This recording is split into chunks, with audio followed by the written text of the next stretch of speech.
Greetings, this is Frosty Thundertrod, Telnor Beastmaster of the Thunder Guard. Welcome to Last Week in Testing for Ashes of Creation. This week we will be covering January 11th to January 17th, 2026. Well, the mad lads over at Intrepid actually did it.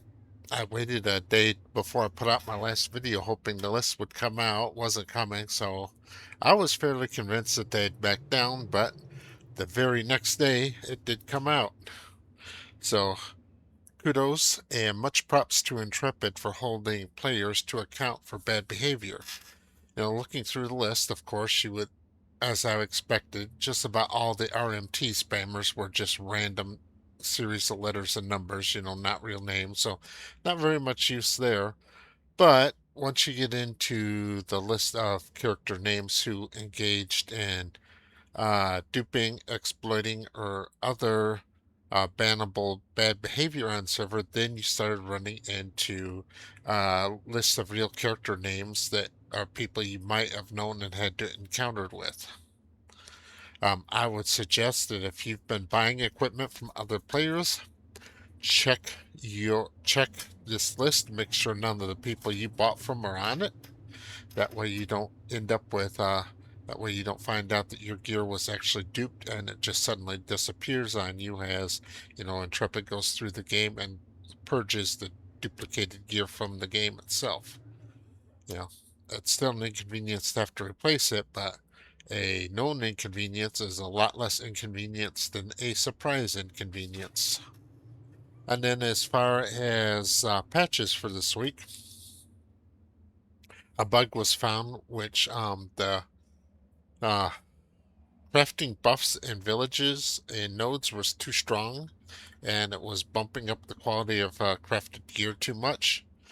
So the crafting bonuses were disabled. A patch was put out to fix it. That patch was rolled back, and crafting bonuses were disabled again. I don't know why it was rolled back, but apparently they found a flaw in it which was worse than just not having them.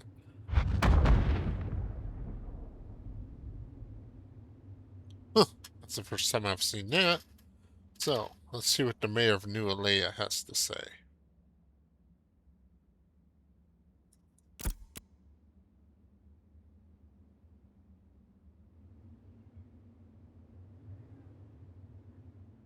Unfortunately, upgrading Master Alchemy table caused a bug to make it disappear. This has been reported and hopefully fixed soon. Well, yeah, damn.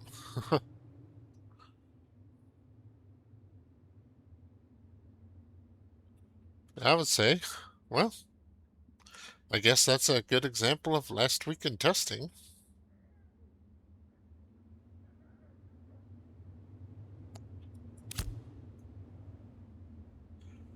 There's rumors of a large patch coming up soon. I really hope so.